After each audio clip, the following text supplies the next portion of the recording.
하나님의 은혜가 함께 하시기를 축복합니다. 오늘 함께 보실 하나님의 말씀은 요나서 1장 4절에서 6절 말씀입니다. 여호와께서 큰 바람을 바다 위에 내리심에 바다 가운데에 큰 폭풍이 일어나 배가 거의 깨지게 된지라. 사공들이 두려워하여 각각 자기의 신을 부르고 또 배를 가볍게 하려고 그 가운데 물건들을 바다에 던지니라. 그러나 요나는 배 밑층에 내려가서 누워 깊이 잠이 든지라. 선장이 그에게 가서 이르되 자는 자여 어찌함이냐. 일어나서 내 하나님께 구하라.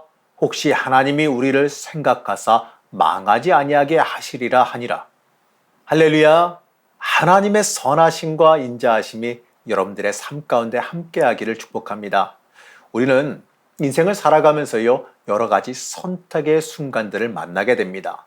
사소하게는 어떠한 옷을 입을까, 점심은 무엇을 먹을까란 선택을 하게 되지요. 인생의 방향을 결정할 때에도요, 우리는 이 선택의 순간을 맞이하게 됩니다. 이처럼요, 인생은요, 어렵건 크건 작건 선택의 연속입니다. 우리 그리스도인의 삶도요, 영적인 선택을 맞이하게 된다는 겁니다. 여러 가지 영적인 선택, 신앙적인 선택을 하게 되지요. 이 사소한 일일 때도 있고 때로는 좀 묵직한 결정일 때도 있습니다. 하지만 문제는 말이죠. 이러한 이 영적인 선택은 세상적인 선택과 항상 충돌하게 되어 있다는 겁니다. 바로 하나님의 길. 하나님의 길과 내 욕망의 길이 충돌하기 때문에 그렇습니다. 우리 인생은요, 신앙의 길과 세상의 길, 이게 따로 존재하지 않아요. 이 세상에서는 세상 사람으로 따로 살아가고, 이 주말에만 교회 와서만 그리스도인으로 살아갈 수 있느냐? 그러진 않다라는 거죠. 이 그리스도인은 이 세상 안에서도 이 그리스도인으로 살아가야 하기 때문에 그렇습니다. 오늘 함께 살펴보는 요나서의 말씀은 바로 이러한 충돌을 보여줍니다.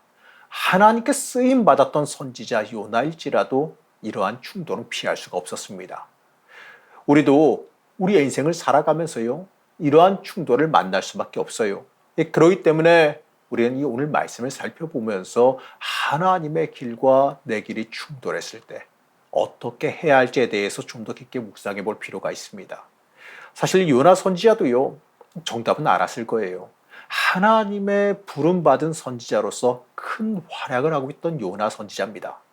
그러니까요, 당연히 하나님의 명령 앞에서 절대적으로 복종해야 한다는 거 틀림없이 잘 알았을 겁니다. 하지만 안타깝게도요, 요나서의 시작은 요나 선지자의 불순종으로 시작합니다. 요나 선지자가 활동하던 시기의 북이스라엘은 물질적으로 풍요롭고 나라는 굉장히 강대했습니다. 세상적으로는 어찌 보면 더할 나위가 없이 좋아 보였죠. 하지만 하나님 보시기에는 너무나도 악한 시기였어요. 하나님의 뜻보다 물질이 앞섰고 이 가난하고 약한 자들이 고통받는 시기였습니다. 영적으로도 당연하게 타락한 시기였지요. 그래서 하나님은 이 선지자들을 통해서 이 북이스라엘의 멸망을 경고했습니다. 이 당시 강대국에 의해 하나님의 뜻을 떠난 북이스라엘이 멸망할 것이다라는 예언이었습니다. 이러한 시기에 요나 선지자에게 이 자신의 민족에게 회개하라는 메시지를 만약에 전달하라고 했다면 요나 선지자는 아마도 이 목숨 걸고 사람들 앞에 뛰어나가서 왕 앞에 뛰어나가서 말씀을 전했을 거예요. 하지만 하나님은 요나 선지자에게 이 아수르의 수도 니느웨에 가서 복음을 전하라고, 회개하라고 전하라고 명령하셨습니다. 실제로 역사적으로 보게 되면요, 이 북이스라엘이 하나님 앞에 끝까지 돌아오지 않으니까 하나님의 도구인 아수르에 의해서 결국에는 멸망당했습니다. 그렇게 되니까요, 요나 선지자는 인간적인 생각으로 하나님의 명령을 받아들일 수가 없었어요. 이 자신의 나라를 멸망시킬 아수르에 가서 이 그들을 구원하는 메시지를 선포하는 것을 용납할 수가 없었던 겁니다. 한마디로 이 북이스라엘의 멸망과 관계된 일이었기 때문에 그러지요. 그래서 요나는 하나님께 불순종하며 조용히 하나님의 생각을 거부합니다. 니느웨의 정반대 방향인 다시스로 향하는 배에 올라섰습니다. 하나님의 얼굴을 피할 수 있다고 생각했는지는 모르겠습니다. 하지만 어찌되었던지 간에 하나님의 얼굴을 피하려고 다시스로 향했어요. 3절 말씀 다시 보시겠습니다. 그러나 요나가 여호와의 얼굴을 피하려고 일어나 다시스로 도망하려 하여 욥바로 내려갔더니 마침 다시스로 가는 배를 만난지라 여호와의 얼굴을 피하여 그들과 함께 다시스로 가려고 뱃삭을 주고 배에 올랐더라. 우리나라 속담 중에 꿩은 머리만 섭해 감춘다란 말이 있습니다. 이 꿩이 위험에 처하게 되면 이 머리만 수풀에 쳐박고 몸통은 훤히 드러나게 놔둔다라 그래요. 자신의 머리는 숨겼으니까 자기의 온몸을 다 숨긴 줄로 착각하는 멍청한 습성을 비유는 표현이었습니다. 이 모습이 어찌 보게 되면 요나의 모습이 아닐까요? 조금 전에 읽은 그 말씀에서 여호와의 얼굴을 피하려고 하는 그 표현이 눈에 확 들어옵니다. 과연 온 세상 만물을 만드신 여호와 하나님의 얼굴을 피할 수가 있을까요? 당시 선지자로서 불가능하다는 것은 누구보다도 잘 알고 있었을 겁니다. 어떤 주석가는 이 니느웨가 회개하지 못하게 해서 아수르가 힘을 얻지 못하게 하려는 의도였다고 말하기도 해요. 다시 말해서요, 아수르가 하나님께 징계받음으로 이 북이스라엘을 멸망시키지 못하게 하려는 의도였다라고도 말합니다. 어찌되었든지 간에 이 명확한 것은요, 요나 선지자가 하나님의 명령에 불순종하여 피했다라는 사실입니다. 우리도 요나 선지자처럼 하나님의 뜻에 순종하기 싫을 때가 종종 있습니다. 언제냐면요, 바로 내 생각과 내 뜻과 반대되는 요청을 반대되는 길로 가라고 하실 때, 바로 내 욕망과 반대되는 응답을 하실 때지요. 그리고 내 인생에 유익이 되지 않겠다라는 판단이 들 때입니다. 우리는 흔히 하나님의 사람이라고 말하고 하나님을 위해서 살아가야 된다고 말하지요. 하지만 자신의 유익과 손해에 관련된 일이 벌어진다면 그때 그 신앙 고백이 진짜인지 가짜인지를 알 수가 있게 되겠지요. 말은 쉬워도 하나님을 위해서 손해를 기꺼이 감수한다는 일은 쉬운 일이 아니기 때문에 그렇습니다. 하나님보다 물질이나 내 유익이 더 귀하게 여겨지기 때문에 그렇습니다. 이 종교개혁자 마틴 루터는 이렇게 말합니다. 지갑이 회개해야 진정한 회개다, 이렇게 말했어요. 이 하나님을 위해서 자신의 유익도 기꺼이 내려놓을 수 있어야지만 하나님의 사람으로 돌이킨 사람이 되어진다는 뜻입니다. 이런 부분에서 보게 되면요, 오늘 말씀의 요나는 하나님께 선지자로 쓰임받고 많은 능력을 행했으나 하나님 앞에 철저히 항복했다고 말하긴 좀 어려워요. 이처럼 하나님 앞에 철저히 항복하는 일이 얼마나 어려운지 다시 한번 돌아봅니다. 우린 그래서 더더욱 하나님 앞에 철저히 순종하기를 기도해야 됩니다. 이처럼 요나의 그 완강한 거부에 하나님은 조용하게 그러나 분명하게 대응하십니다. 마치 하나님은요, 요나의 불순종에 아무 말씀도 안 하시는 것처럼 보이지만 조용하고 강하게 그 백길에 폭풍을 보내셨습니다. 우린 때때로 하나님은 모르실 것이라고 생각하거나 바로바로 뭐라고 안 하시니까 이 정도는 괜찮나 보다, 이렇게 착각할 때가 있지요. 내 멋대로 해도 괜찮을 것이다 라고 생각하기도 하지요. 하지만 하나님은 우리가 자기 멋대로 가는 그 길이 잘못된 길이라 알려주시고 조용히 그 길을 막으십니다. 이러한 일이 발생했을 때 우리는 우리를 사랑하시는 하나님의 인도하심으로 그 벽을 받아들여야 됩니다. 그것을 빨리 깨닫고 이 주님 앞에 돌아가는 사람은 진정으로 복이 있는 사람입니다. 하지만 대부분의 사람들은 말이죠, 하나님의 그 사랑을 깨닫지 못하고 하나님께서 방향 전환시키시려고 하는 그 인생의 벽을 어떻게든 간에 뚫고 나가려는 헛된 노력을 하게 돼요. 요나에게도요, 이러한 하나님의 사랑의 벽이 등장했습니다. 4절 말씀 보시겠습니다.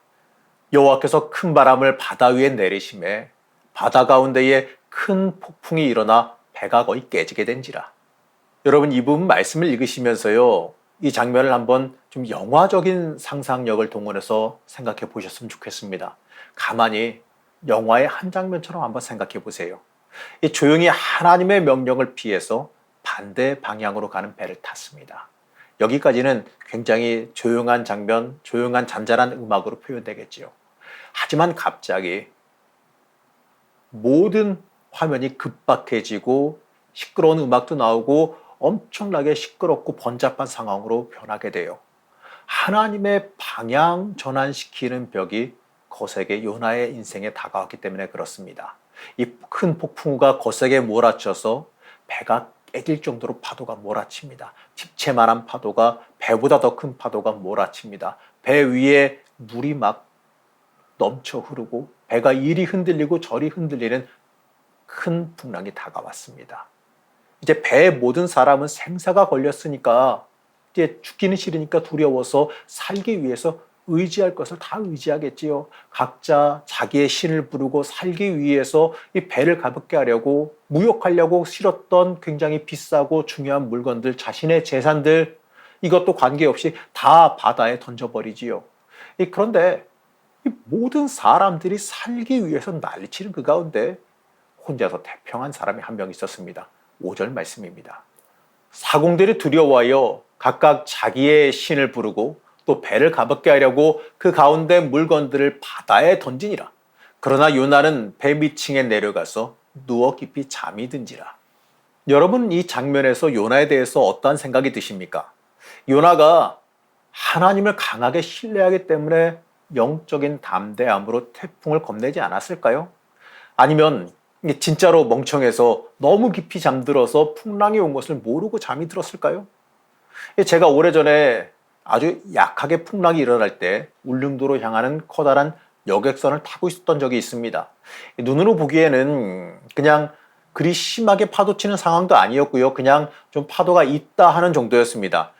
그런데요, 그 정도 파도에 저를 비롯한 배 안에 있던 모든 승객들은요, 정신을 차릴 수가 없었어요. 배가 너무 심하게 흔들리니까 그 정도 파도에도 배가 너무 심하게 흔들리는데 뱃멀미가 나기 시작하니까요, 정신을 차리기도 쉽지 않았거든요.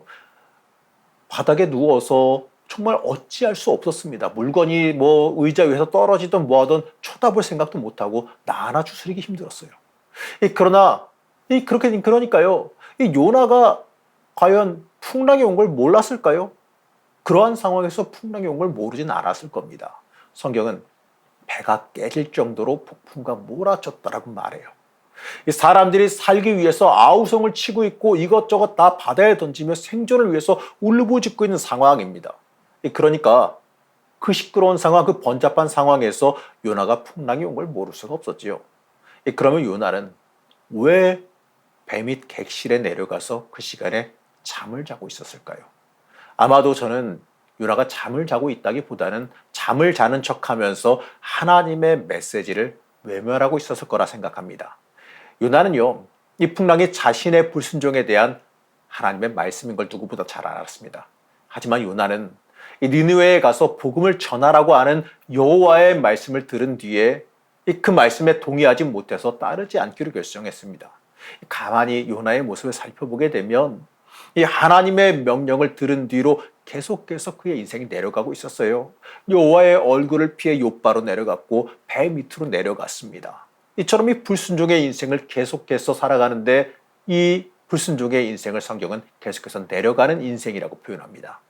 하나님과 계속해서 멀어지고 내려가는 인생이 되어버렸다는 겁니다. 하나님의 사람이 하나님과 멀어진다면 이것처럼 위험한 일이 없어요.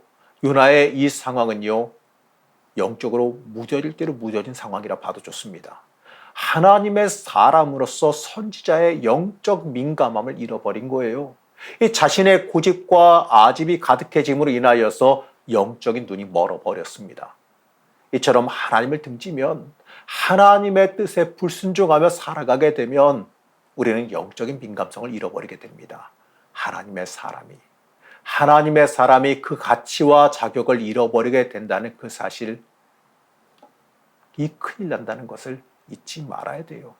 하나님의 사람이 불순종함으로 그 영적 은혜를 잃어버린다면 여러분이 얼마나 큰일이 벌어지는 일인지 우리가 잊지 말아야 됩니다.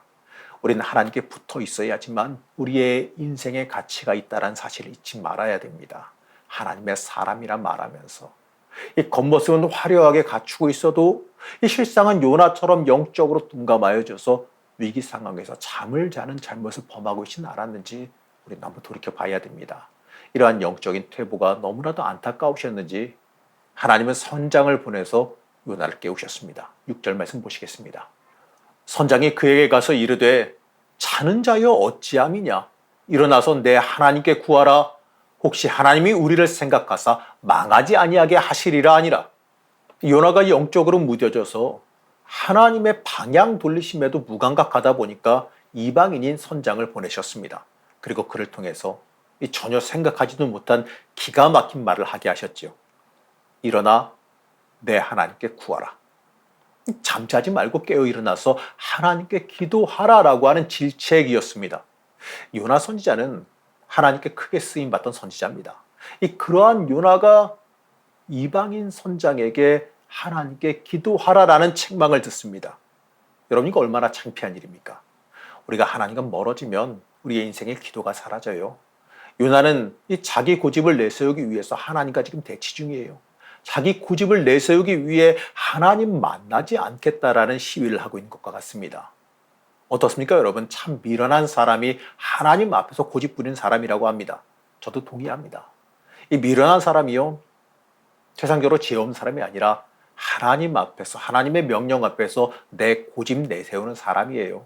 만물의 창조주이신 하나님 앞에는 순종하는 게 중요한데 요나는 그 중요한 사실을 잊고 있었습니다. 바로 자신의 영적인 교만 때문이었어요. 자신의 생각이 옳다라고 하는 그 생각 때문이었습니다.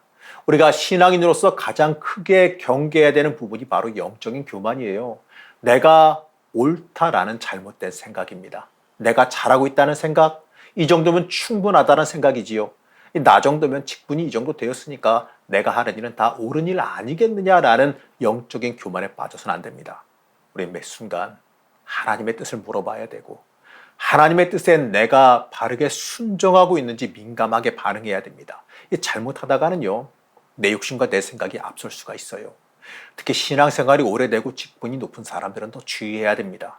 자신이 지금까지 살아온 신앙적인 배경, 신앙적인 타성이 이 고집과 아집으로 발전할 수 있기 때문에 그래요. 중요한 건요, 하나님의 뜻을 알기 위해서 영적으로 깨어 기도하며 민감하기 위해서 노력해야 되는 일입니다. 사랑하는 성도 여러분, 하나님을 피해서 배 밑으로 들어간 요나를 보면서 여러분들은 어떠한 생각이 드십니까? 하나님은 우리의 인생을 바르게 인도하길 원하세요. 그래서 때때로 우리의 인생의 방향을 좀 바꾸고 전환시키기도 하십니다. 여러분, 그럴 때 우리는 내 뜻과 하나님의 뜻이 충돌하는 것을 경험하게 되지요. 그때 우리는 어떠한 선택을 해야 될까요?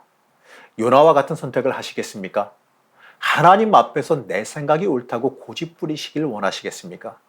우리는 내 뜻과 하나님의 뜻이 충돌할 때 내 고집 내려놓고 하나님 앞으로 순전하게 돌아와야 합니다. 하나님의 뜻을 붙잡아야 돼요. 내 고집 내세우며 하나님과 대립해서는 안 됩니다. 배 밑으로 들어가서 하나님을 외면하며 모른 척하는 요나의 그 미련한 모습이 내 모습은 아니었는지 돌아보시기 바랍니다. 사랑하는 성도 여러분, 단언하건대 하나님을 피하신 방법은 세상에 없습니다. 하나님의 뜻을 거스르는 방법도 없습니다. 만물을 창조하신 하나님께서 인도하시는 그 길이 내 인생의 가장 선하고 복된 길입니다. 그 길에 순종하는 것이 우리의 삶이라는 것을, 우리가 가야 되는 삶이라는 것을 잊지 말아야 됩니다. 그리고 우리가 그 길로 갈 때 결국에는 그 인생에 더 큰 복이 된다는 것도 잊지 마셔야 됩니다. 하나님의 길, 하나님께서 이끄시는 그 길로 향하시기를 시간 간절히 축복합니다. 때때로 하나님이 인도하시는 그 인도하심이 이해가 되지 않을지라도요, 그래도 우리는 순종하며 나아가야 됩니다. 그 길이 참된 복이 있는 길, 하나님의 섭리와 역사가 함께하는 길입니다. 오늘 말씀 가운데에 요나를 보시면서 내가 하나님 앞에 내 고집 세우며 불순종하고 있지 않았는지 돌아보시기 바랍니다.